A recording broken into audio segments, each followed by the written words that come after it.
Greetings everyone. તો આજનો આપણો ટોપિક છે. આજે આપણે નવો યુનિટ ચાલુ કરશું, જીઆઈટી. જીઆઈટીમાં બી the new chapter is stomach. Before diving into the topic of gastritis, we will first discuss about anatomy of stomach. Okay, તો તમે ભણી જશે ફર્સ્ટ યરમાં, આઈ હોપ. તો stomach is J-shaped organ. Okay. It has two surface, two borders, two curvatures, two ends.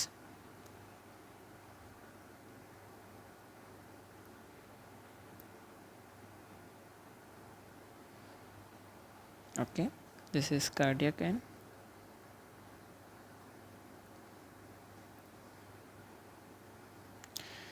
This is pyloric end. Now the stomach is divided into two parts. There is one fossa here, and we have to draw an imaginary line that divides stomach into two parts. First part is pylorus and second part is body.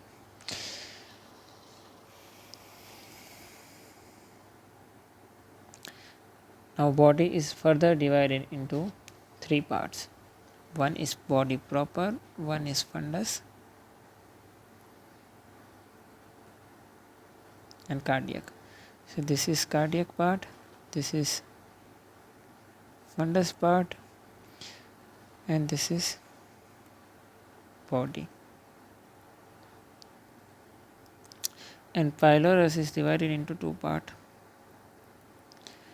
Pyloric canal and pyloric antrum. Okay, તો આ થઈ ગઈ normal anatomy. This is lesser curvature, this is lesser curvature, this is greater curvature. Okay, and તમે લોકો હિસ્ટોલોજીથી પણ aware હશો કે there is mucosa, then submucosa, then muscularis, and then there is serosa. તો હાર્ટના મ્યુકોઝામાં શું હશે? ફોલ્ડ્સ હશે, જેને શું કહેવાય? રૂઘે કહેવાય. then comes mucosa, then comes submucosa. Muscular લેયરની વાત કરીએ તો there are three layers of muscle: circular muscle, longitudinal muscle and spiral muscles. પછી the mucosa of stomach contain glands.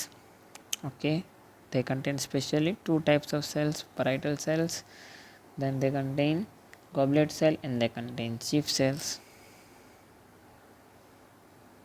Parietal, goblet cell, and they contain chief cell. Goblet cell secretes mucus, parietal cell secretes HCl, and chief cells produce pepsinogen. Okay, તો આ હતી normal anatomy and normal physiology of stomach. Now our today's topic is gastritis. Gastritis. What is gastritis? તો gastritis as નામ છે, gester and itis. Gester means stomach and itis means inflammation. તો inflammation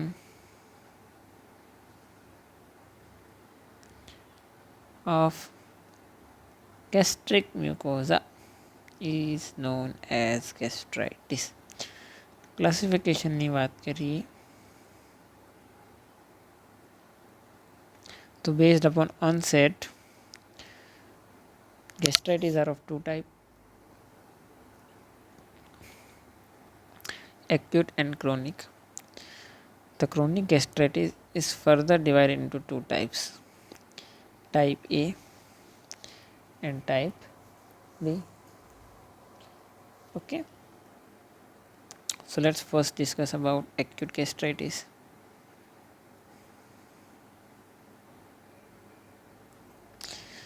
In acute gastritis, the definition, as you know, the acute inflammation of gastric mucosa caused by a variety of etiological agents.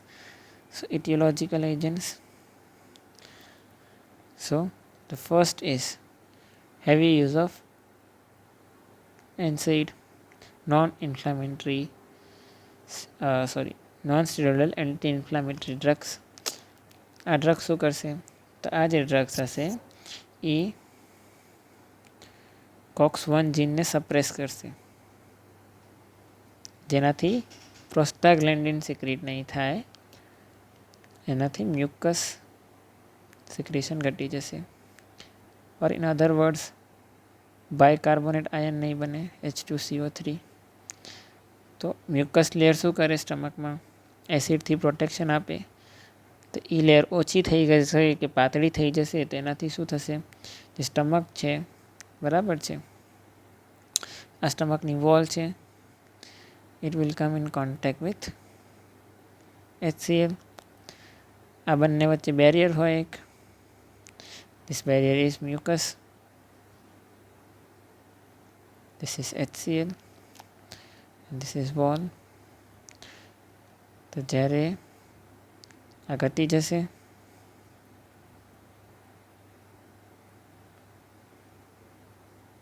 તો it is easier for this HCl to reach to the wall. Okay. Second cause is due to ischemia, કાં તો શોક. હવે ઇસ્ચેમિયા અને શોકના reasons આગળ છે, જે આપણે discuss કરશું. ત્યાં આવશે ડિફરન્સ બિટવીન, અહીંયા ડિસ્કસ કરી લઈએ, કશું વાંધો નહીં. જો ઇસ્ચેમિયા અને શોકના અલગ અલગ રીઝન્સ છે, બરાબર છે. તો ઇસ્ચેમિયા એથેરોસ્ક્લેરોસિસથી પણ થાય, પણ જનરલી આ ઓછું જોવા મળે. શોકના લીધે ઇસ્ચેમિયા થવાવાળું વધારે કોમન વસ્તુ છે, બરાબર છે. તો there are two types of ulcer. One is curling ulcer and second one is Cushing ulcer.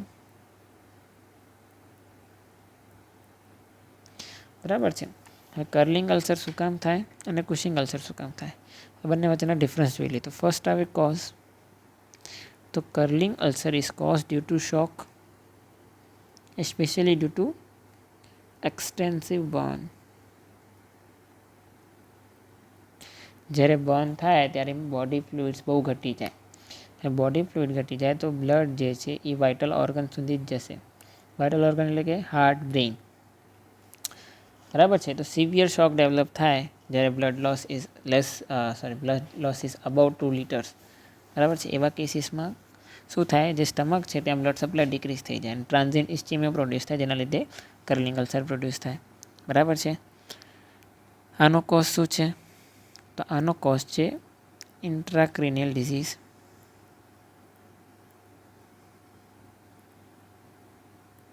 તો it is associated with central nervous system, બરાબર છે.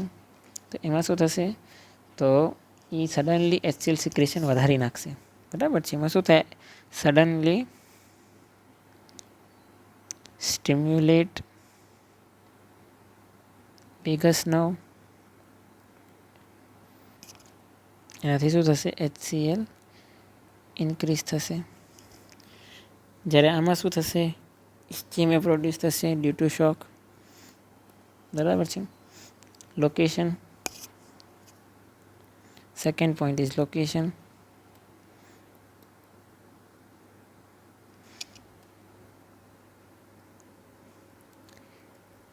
more common in duodenum and the Cushing ulcer છે more common in stomach because HCl is secreted in stomach. આનો cause curling અલ્સરનો cause HCl વધવું નથી, okay. એનો cause છે blood supply decrease થઈ જવું, જ્યારે કુશિંગ અલ્સરનો કોઝ છે HCl વધવું. એટલે કુશિંગ અલ્સર સ્ટમકમાં જોવા મળે વધારે, થર્ડ, અલ્સર કેવો હશે? તો આ અલ્સર હશે શેલો. શેલો મતલબ સુપરફિશિયલ અલ્સર હશે, બરાબર છે. મલ્ટિપલ હશે અને એનું બીજું નામ આપણે મ્યુકોઝલ ઇરોઝન પણ કહી શકીએ.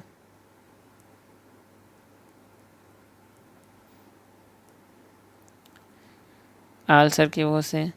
તો જનરલી સિંગલ હોય અને ડીપ હોય.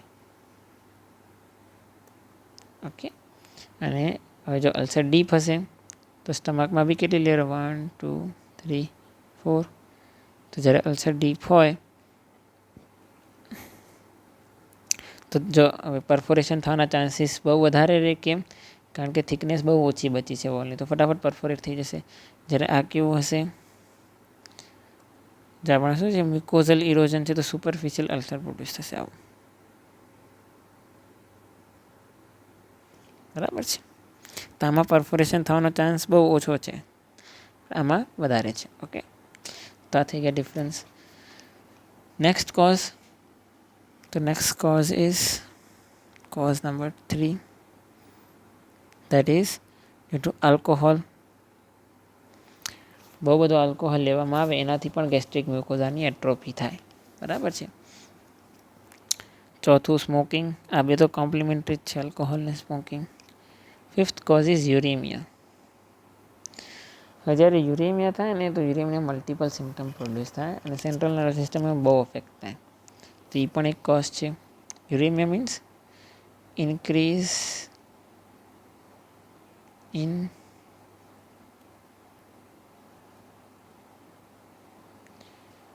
uric acid in blood.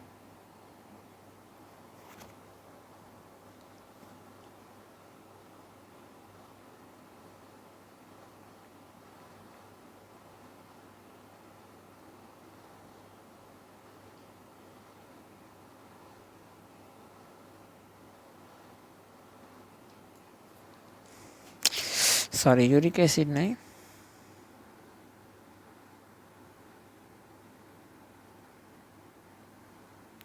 Urea. બરાબર છે. સિક્સ્થ કોઝ છે ટ્રોમા. ક્યારે થઈ શકે? ડ્યુરિંગ સર્જરી થઈ શકે. બરાબર છે. નેઝોગેસ્ટ્રિક ટ્યુબ નાખી હોય ત્યારે પણ થઈ શકે. અને સેવન્થ આપણે આ કર્લિંગ અલ્સરમાં જોઈ લીધું. સેવન્થ આમાં આવે સ્ટ્રેસ, સિવિયર સ્ટ્રેસ, જે આવશે બર્ન્સમાં.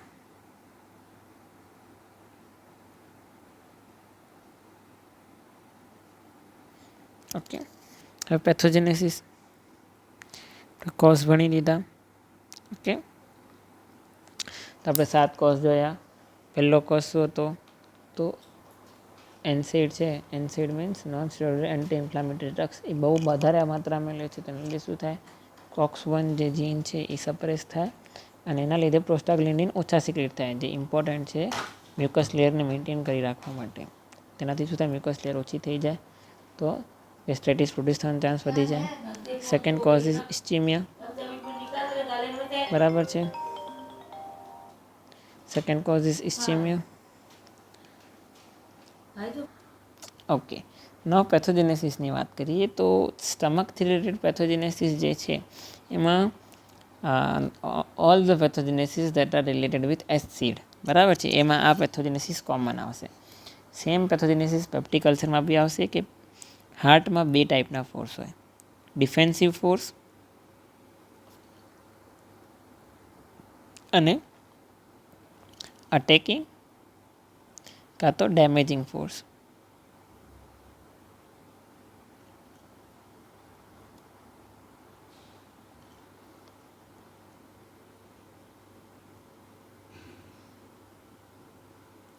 બરાબર છે. હવે આપણે પહેલાં વસ્તુ સમજીએ કે હાર્ટમાં શું થાય કે there are 2 types of secretion. One is HCl and second is bicarbonate or mucus. બરાબર છે. હવે HCl આ જે છે એનું pH ઓલમોસ્ટ 2 ના અરાઉન્ડ છે. બરાબર છે. 2નો pH એટલે ખતરનાક લેવલનું બર્ન પ્રોડ્યુસ કરી દે, પણ આપણું સ્ટમક એ એસિડને હંમેશા પકડીને રાખીને બળતું નથી. તો એનું રીઝન છે બાયકાર્બોનેટ. તો કેમ? કારણ કે આ જે HCl છે એ વોલ સુધી કદી પહોંચતું જ નથી. એના વચમાં આ મ્યુકસનો બેરિયર છે ને અહીંયા HCl હોય, તો અહીંયા પહોંચવા જ નથી દેતું. બરાબર છે. તો જે એને પહોંચવા ના દે ને એ બધા ફોર્સ આવે ડિફેન્સિવ ફોર્સ, અને જેને અહીંયા પહોંચાડે વોલ સુધી એને અટેકિંગ ફોર્સ કહેવાય. બરાબર છે. તો આપણે જોઈ લઈએ ડિફેન્સિવ ફોર્સ કયા કયા છે. તો સૌથી પહેલાં આવશે સરફેસ ઓફ મ્યુકસ સિક્રેશન. એટલે કે શું? કે સ્ટમકની જે વોલ છે, બરાબર છે, એમાં ક્યાં ક્યાં ગોબલેટ સેલ પ્રેઝન્ટ છે. બરાબર છે. તો જેટલા વધારે ગોબલેટ સેલ એટલું વધારે મ્યુકસ સિક્રેટ થશે. સેકન્ડ આવશે બાયકાર્બોનેટનો amount.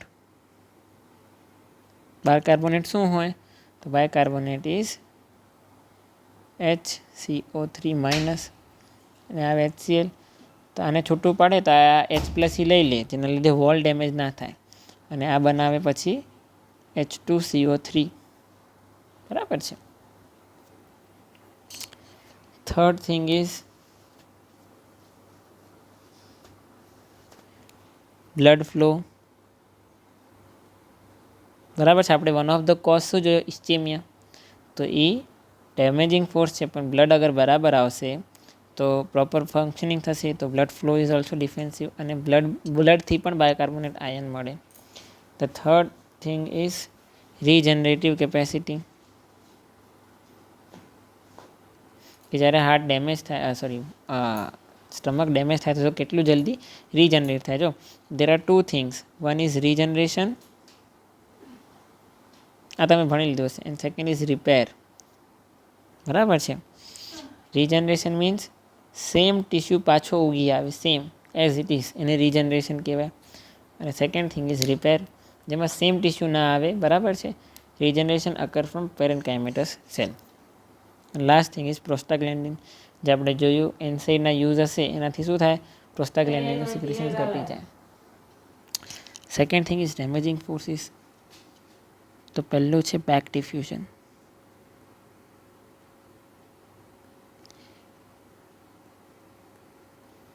Back diffusion of HCl એટલે શું? તો સપોઝ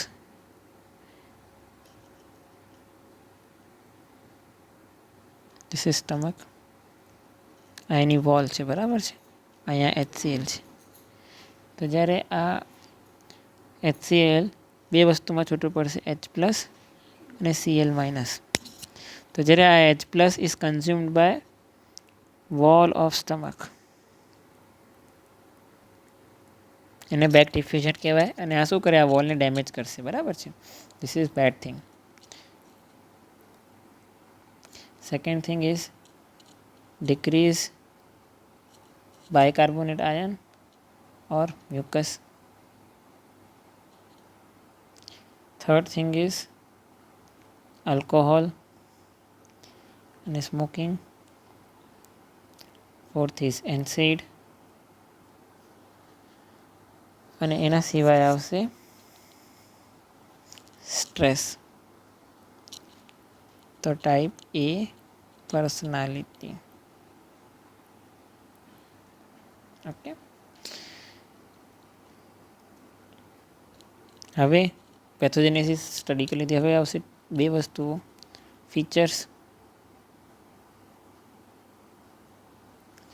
તો first is gross feature. Gross ફીચરમાં શું દેખાશે? તો સૌથી પહેલું શું દેખાશે? તો ઇડીમા દેખાશે, મ્યુકોઝલ ઇડીમા. કેમ? બિકોઝ ઇડીમા એટલે કે tumour is sign of inflammation and this is gastritis. And second thing is mucosa abundant થઈ જશે, ઇન્ક્રીઝ થઈ જશે. કેમ? કારણ કે જ્યારે ઇન્ફ્લામેશન પ્રોડ્યુસ થયો છે, ડેમેજ થયો છે, તો ઇન રિસ્પોન્સ બોડી જરૂરતથી વધારે બનાવશે. And third thing is haemorrhagic spot. Obvious વસ્તુ છે, જ્યારે વોલને HCl અડશે તો ત્યાં ડેમેજ થશે, અને આ તો બ્લડ સપ્લાયમાં અબન્ડન્ટ હશે તો ત્યાંથી બ્લડ આવશે. બરાબર છે. અને ઇન્ફ્લામેશનમાં બી આવે ને, ઇન્ક્રીઝ વાસ્ક્યુલર પરમેબિલિટી. ત્યારે બ્લડ લોસ થશે તો એ હેમરેજિક સ્પોટ દેખાવા મળશે. માઇક્રોસ્કોપિક ફીચરની વાત કરીએ તો આપણે ઈડીમાં એમાં બી જોઈ શકીએ. બરાબર છે. બીજું શું દેખાશે તો આપણને મ્યુકોઝલ લાઇનિંગમાં શું દેખાશે, ન્યુટ્રોફિલ્સ દેખાશે. થર્ડ વસ્તુ શું દેખાશે કે જે મ્યુકોઝા છે બરાબર છે એ ત્યાંથી ડેમેજ થઈ ગઈ છે. ટૂંકમાં ડેમેજ મ્યુકોઝા દેખાશે, જેમ કે આ મ્યુકોઝલ લાઇનિંગ છે. એમ એક્ઝેક્ટ વર્ડિંગમાં લખવું હોય તો સ્લફ્ડ મ્યુકોઝા આવે. આ વોલ છે અને આ મ્યુકસ છે, તે સેલ આવશે બરાબર છે. તો એનાથી શું થશે, આ જે મ્યુકોઝલ લેયર છે ડેમેજ થઈ જશે. તો હાઇલાઇટરથી પહેલાં બનાવી દઈએ. આ મ્યુકોઝા છે તો આ શું છે, આપણને આવી રીતે મ્યુકોઝા નીકળેલી દેખાશે. તો સ્લફ્ડ મ્યુકોઝા આ થઈ ગયાના ફીચર્સ.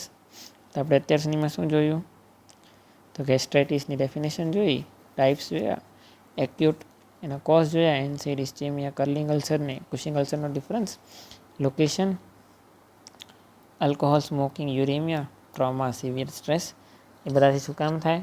પછી આપણે પેથોજેનેસિસ જોઈ કે ડિફેન્સિવ ફોર્સ અને એટેકિંગ ફોર્સ. આ જનરલી શું હોય, આ બંને વચ્ચે બેલેન્સ હોય બરાબર છે. પણ આ જ્યારે બેલેન્સ જ્યારે બધી બગડી જાય, જેમ કે અટેકિંગ ફોર્સ વધી ગયા કાં તો ડિફેન્સિવ ફોર્સ ઘટી ગયા, ત્યારે શું થશે, ત્યારે ગેસ્ટ્રાઇટિસ કોઝ થશે બરાબર છે. એના ગ્રોસ ફીચર્સ જોઈ લીધા, એના માઇક્રોસ્કોપિક ફીચર્સ જોઈ લીધા. હવે વાત કરીએ ક્રોનિક ગેસ્ટ્રાઇટિસની.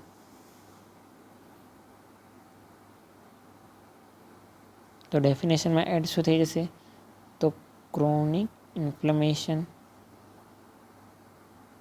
ઓફ ગેસ્ટ્રિક મ્યુકોઝા બરાબર છે. તેમાં શું મળશે, તેમાં બે વસ્તુ અલગ હશે. હવે આપણે રિવર્સિબલ સેલ ઇન્જરી ને ઇરિવર્સિબલ સેલ ઇન્જરી ભણ્યા છે. તો જ્યારે ક્રોનિક ક્યારે થશે, જ્યારે કન્ટિન્યુઅસ એક્યુટ ને એક્યુટ રહેતો રહેશે, વારે ઘડે થતું હશે. તો જો જ્યારે કોઈ વસ્તુ કન્ટિન્યુઅસલી ડેમેજ થતી હોય ને બોડીમાં, તો એ પાર્ટનું પણ એટ્રોફી થઈ જાય. તો આમાં શું થશે, ગેસ્ટ્રિક મ્યુકોઝાની એટ્રોફી થઈ જશે. અને સેકન્ડ વસ્તુ, જ્યારે કન્ટિન્યુઅસ સ્ટ્રેસ આવે ને, જે મ્યુકોઝાની લાઇનિંગ છે, એપિથેલિયલ લાઇનિંગ છે બરાબર છે, કાં તો ઇન્ટેસ્ટાઇનની છે, તો કન્ટિન્યુઅસ ત્યાં ડેમેજ થતું હોય ને, તો જે સેલ્સ છે ને એમાં બી ચેન્જીસ આવે. તો આમાં જોવા મળશે ઇન્ટેસ્ટિનલ મેટાપ્લાઝિયા. કેમ, બિકોઝ અહીંયા મેન્ટેનિંગ કોઝ છે. તો મેન્ટેનિંગ કોઝ છે તો ત્યારે સેલના સ્ટ્રક્ચરમાં ચેન્જ આવશે. What is metaplasia? તો metaplasia is one type of epithelial lining to other type of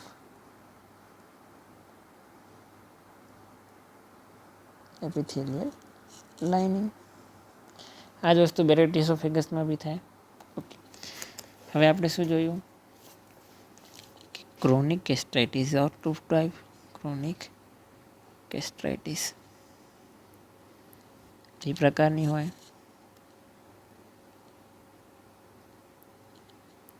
type એ અને ટાઈપ બી.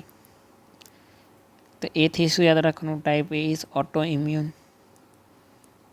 ઓટો ઇમ્યુન એટલે પોતાની એન્ટીબોડીઝ હોય, પોતાના આપણી બોડીમાં જે એન્ટીબોડીઝ હોય એ આપણા સેલ્સને ડિસ્ટ્રેક્ટ કરે. અને type B is infectious cause કાં તો અધર કોઝ. અગર ટાઈપ એની વાત કરીએ તો ટાઈપ એ કેવું છે, accounts four only 10% of chronic gastritis. બરાબર છે. બીજું શું છે તો ઇટ ઇઝ ઓટો ઇમ્યુન બરાબર છે. આ જનરલી કયા પાર્ટને અફેક્ટ કરશે તો આ અફેક્ટ કરશે બોડી, ફંડસ. તો આ થઈ ગઈ સાઇટ. પેથોજેનેસિસની વાત કરીએ તો આમાં શું શું થશે, તો તો પહેલી વસ્તુ શું થશે, બોડીમાં શું બનશે, auto antibodies. Auto means self, antibodies means આપણા સેલ્સના અગેન્સ્ટ એન્ટીબોડી બની. તો આ એન્ટીબોડીઝ કોની માટે હોય, તો આ જે એન્ટીબોડીઝ બને ને એ પેરાઇટલ સેલ્સ માટે બને. બરાબર છે. તો what is function of parietal cell? તો પેરાઇટલ સેલનું ફંક્શન છે HCl બનાવવું. પેરાઇટલ સેલ હવે એન્ટીબોડી પેરાઇટલ સેલ પર અટેક કરશે તો પેરાઇટલ સેલનો નંબર ડિક્રીઝ થઈ જશે. પેરાઇટલ સેલનો નંબર ડિક્રીઝ થઈ જશે તો શું થશે, ડિક્રીઝ HCl સિક્રેશન. બરાબર છે. એનાથી હવે બે વસ્તુ થાય. પહેલી વસ્તુ તો ગેસ્ટ્રિક મ્યુકોઝાની એટ્રોફી થઈ જશે. શું કામ એટ્રોફી થશે? તો there is one type of atrophy known as disuse atrophy. બરાબર છે. કેમ ડિસ્યુઝ એટ્રોફી થશે? હવે HCl એટલું બનતું જ નથી તો મ્યુકોઝ લેયરની શું જરૂરત? ખ્યાલ આવ્યો? અને બીજું શું થશે, મેટાપ્લાઝિયા થશે. બરાબર છે.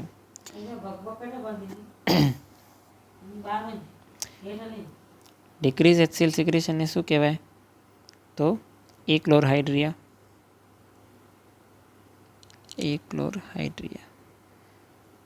કાં તો હાઇપો એક્લોરહાઇડ્રિયા. બરાબર છે.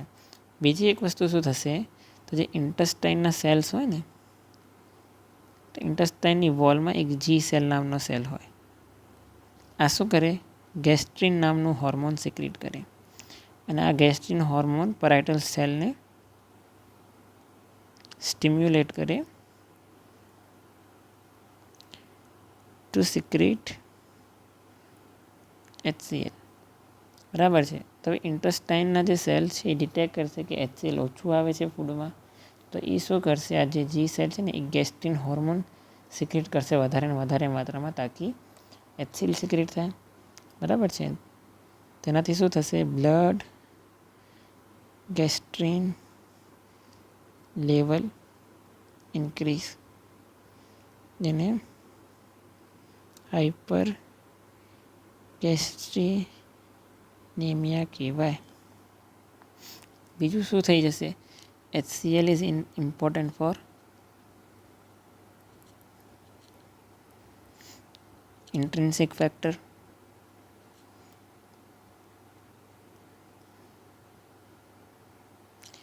હવે ઇન્ટ્રિન્સિક ફેક્ટરના સાથે સાથે બીજી કઈ વસ્તુ એબ્ઝોર્બ થાય, તો વિટામિન B12. તો જ્યારે HCl ઘટશે તો શું થશે, ઇન્ટ્રિન્સિક ફેક્ટર ડિક્રીઝ થશે. એનાથી શું થશે, વિટામિન B12 ઘટશે.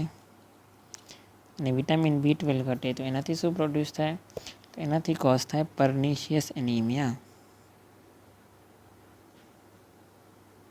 અને હંમેશા યાદ રાખવાનું, જ્યારે બોડીમાં વિટામિન B12 ઘટે ત્યારે સેન્ટ્રલ નર્વસ સિસ્ટમના ફીચર્સ પણ આવશે. બરાબર છે. ક્લિનિકલ ફીચર્સ, તો પહેલી વસ્તુ તો લેસ HCl આવશે. બીજી વસ્તુ વિટામિન ડેફિશિયન્સીના આવશે, પર્નિશિયસ એનિમિયા. બરાબર છે. તો પહેલો જ સિમ્ટમ શું થઈ ગયો આપણો, પર્નિશિયસ એનિમિયા. તો એમાં શું થાય, તો જ્યારે બોડીમાં વિટામિન B12 ઘટી જાય ત્યારે શું થાય, ગ્લોસાઇટિસ થાય, સ્ટોમેટાઇટિસ થાય. સ્ટોમેટાઇટિસ મીન્સ ઓરલ મ્યુકોઝામાં અલ્સર પ્રોડ્યુસ થાય. પેરિફેરલ ન્યુરોપેથી થાય. બરાબર છે. મેં શું કીધું, નર્વસ સિસ્ટમથી એસોસિએટેડ હોય વિટામિન B12. Cerebral dysfunction.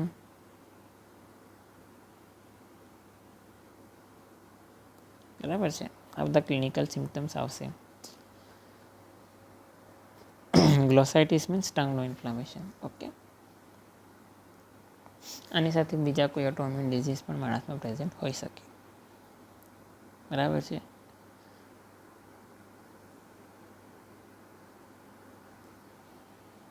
હવે વાત કરીએ માઇક્રોસ્કોપી. આમાં કોઈ ગ્રોસ ફીચર્સ ડેવલપ નહીં થાય. બરાબર છે. આ ખાલી માઇક્રોસ્કોપિક ફીચર્સ છે. તો એમાં બે જ વસ્તુ છે. પહેલી વસ્તુ, સ્ટમકમાં શું હોય? રૂગે હોય. Rugae means fold in the walls of stomach, અને રૂગે કહેવાય. તો રૂગે શું થઈ જશે? ડિક્રીઝ થઈ જશે. કેમ? કારણ કે મ્યુકોઝાની પણ એટ્રોફી થાય છે, HCl સિક્રેશન પણ ઘટે છે.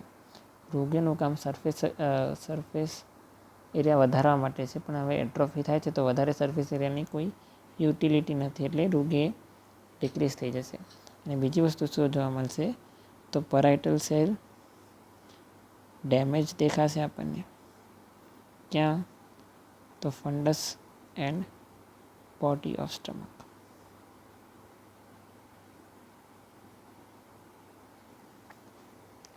આ થઈ ગયું ટાઈપ એ. ટાઈપ બી ગેસ્ટ્રાઇટિસ, ક્રોનિક વાળી. હવે જનરલી આ કેવું હોય? ઇન્ફેક્શિયસ હોય. તો અહીંયા શું હશે? ઇન્ફેક્શિયસ એજન્ટ હશે. તો 99% એજન્ટમાં ઇફિક્સ જ છે, કે હેલિકો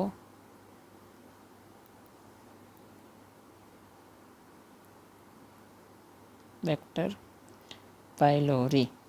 it is the cause for chronic gastritis. બરાબર છે. પેથોજેનેસિસની વાત કરીએ. એના પહેલાં લોકેશન આવશે. કઈ લોકેશન? તો લોકેશનમાં આવશે પાયલોરિક એન્ટ્રમ, મોસ્ટ કોમનલી અફેક્ટેડ. પહેલામાં શું હતું? ફંડસ એન્ડ બોડી હતું. બરાબર છે. પેથોજેનેસિસ.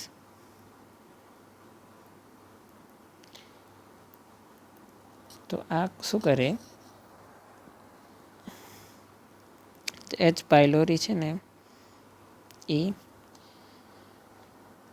ગેસ્ટ્રિક મ્યુકોઝાને ઇરિટેટ કરશે અને શું કરાવશે? HCl પ્રોડક્શન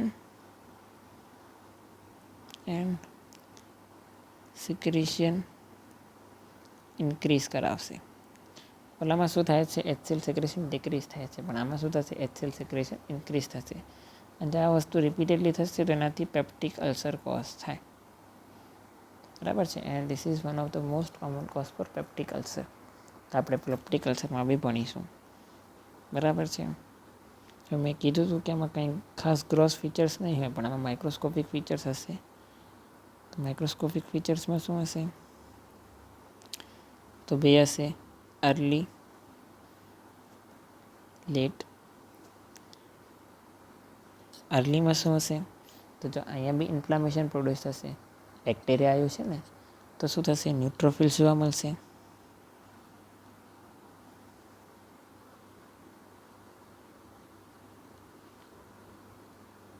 બંને પ્રકારના ન્યુટ્રોફિલ જોશે. ઇન્ટ્રા એપિથેલિયલ એટલે એપિથેલિયલ લાઇનિંગ, એટલે એપિથેલિયલ એટલે ફર્સ્ટ લાઇનિંગ મ્યુકોઝામાં, અને બીજું હશે સબ એપિથેલિયલ એટલે કે સબ મ્યુકોઝલ લેયરમાં. એપિથેલિયમના નીચેવાળી લેયર એને સબ એપિથેલિયલ લેયર કહેવાય. બીજી વસ્તુ જોવા મળશે તો આપણને એચ પાયલોરી બેક્ટેરિયા જોવા મળશે. બરાબર છે. આટલી સાઇન થઈ ગયા. લેટ સાઇન વસ્તુ જોવા મળશે. તો આમાં બી જ્યારે HCl વધારે બંધ કરશે તો એક ટાઈમ પછી મ્યુકસ સિક્રેશન ઘટી જશે. તો મ્યુકોઝલ એટ્રોફી જોવા મળશે આમાં બી. સેકન્ડ વસ્તુ શું જોવા મળશે? હવે વારે ઘડીએ જે વોલ છે એ ડેમેજ થાય છે. જેટલા બી વોલ જ્યારે એસિડ વોલને ટચ કરશે ત્યાંના કંઈક સેલ તો મરશે. ત્યાં કેવા સેલ હશે? ગ્લેન્ડવાળા સેલ હશે. બરાબર છે. તો જે બી હોય, ગોબલેટ સેલ હોય, પેરાઇટલ સેલ હોય, ચીફ સેલ હોય, તો શું થશે? ગ્લેન્ડ્યુલર સેલ ડેમેજ થશે. બરાબર છે. સ્ટમકમાં 3 ટાઈપના હોય, goblet cell, chief cell, parietal cell. Goblet cell શું કરે? મ્યુકસ સિક્રેટ કરે. ચીફ સેલ શું કરે? પેપ્સિનોજન સિક્રેટ કરે. અને પેરાઇટલ સેલ શું કરે? તો પેરાઇટલ સેલ HCl સિક્રેટ કરશે. બરાબર છે. તો એ ડેમેજ થશે.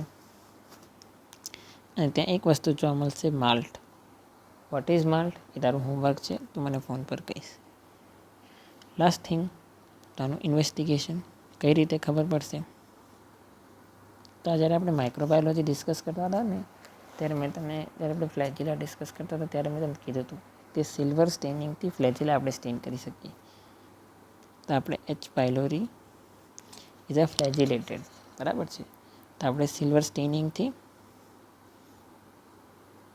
ફ્લેજિલાને સ્ટેન કરીને જોશું અને એની કોર્ક સ્ક્રૂ મોટિલિટી, ચાલો એ કોર્ક સ્ક્રૂ મોટિલિટી આમાં નહીં આવતી, સોરી.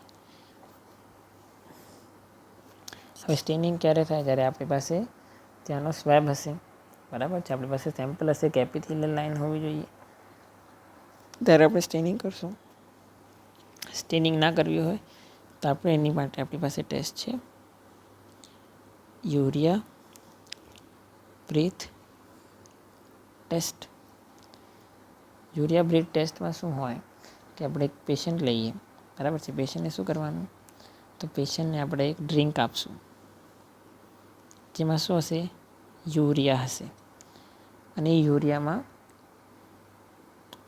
તમે ફોર્મ્યુલા જોશો ને તો NH3COO NH3. તો તો આ જે કાર્બન છે ને એ રેડિયો એક્ટિવ કાર્બન હોય, C13. જનરલી સી કેવું હોય તો એ તારો હોમવર્ક છે, સી કેવું હોય ગોતી આવું, બરાબર છે. પણ આ કેવો હશે? C13 હશે અને આ રેડિયો એક્ટિવ હોય. હવે આ પેશન્ટને આપવામાં આવે તો પેશન્ટ શું કરશે? પી જશે. આ ક્યાં જશે? સ્ટમકમાં જશે, બરાબર છે. હવે સ્ટમકમાં જાય તો જે H. pylori બેક્ટેરિયા હોય ને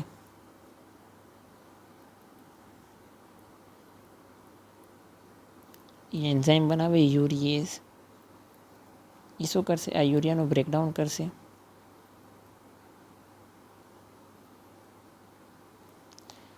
અને એને અમોનિયા પ્લસ કાર્બન ડાયોક્સાઇડમાં તોડી નાખશે. અને આ કાર્બન ડાયોક્સાઇડ શું થશે? જે આપણે બ્રીધિંગ છે એનાથી બહાર આવી જશે, બરાબર છે. હવે આપણે એને ડિટેક્ટ કઈ રીતે કરશું કે આપણે ઓક્સિજન જે બોડીમાં ગયો અને કાર્બન ડાયોક્સાઇડ બહાર આવ્યો એ છે કે આપણા સ્ટમકથી જે આવે છે. તો એને ડિફરન્શિએટ કરવા માટે આપણે પહેલાંથી જ મગજ વાપરી લીધું હતું કે આમાં જે કાર્બન વાપર્યો હતો એ કેવો હતો? રેડિયો એક્ટિવ કાર્બન હતો, જે એરમાં પ્રેઝન્ટ ના હોય. તો આપણે રેડિયો એક્ટિવિટી ડિટેક્ટ કરશું, બરાબર છે. રેડિયો એક્ટિવિટી ડિટેક્ટ થાય પછી એને કહેવાનું કરીને ફૂંક મારશે. અગર એમાં રેડિયો એક્ટિવિટી ડિટેક્ટ થઈ તેનો મતલબ શું છે? H. pylori છે, બરાબર છે. જનરલી બોડીમાં આપણે યુરિયસ ના હોય, આ H. pylori સિક્રેટ કરે, બરાબર છે. તો એનાથી આપણને ખબર પડે, બરાબર છે. હવે વાત કરીએ લાસ્ટ વસ્તુ, ક્લિનિકલ ફીચર્સ, બરાબર છે. આના ક્લિનિકલ ફીચર શું હશે?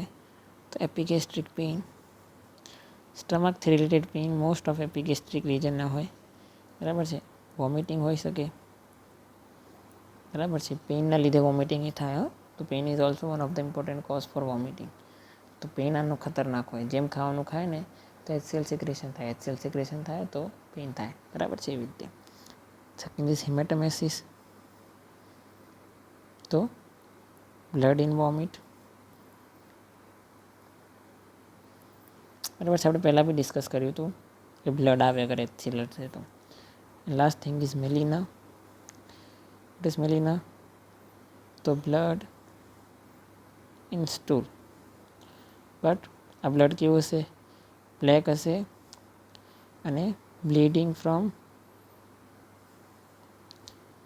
અપર GIT ટ્રેક્ટ, બરાબર છે. કારણ કે એક હજી વર્ડ હોય જેને હિમેટોચેઝિયા કહેવાય. એમાં બી સ્ટૂલમાં બ્લડ આવે પણ એમાં ફ્રેશ બ્લીડિંગ હોય. ફ્રેશ નહીં હોય, આમાં બ્લડ જે હશે બ્લેક કલર છે. કેમ? કારણ કે સ્ટમક, ડિયોડિનમ કાં તો અપર પાર્ટ ઓફ ઇલિયમથી આવે, બરાબર છે. તો this was all about chronic and acute gastritis. તને 2 હોમવર્ક આપું છું. First is difference between acute and chronic gastritis,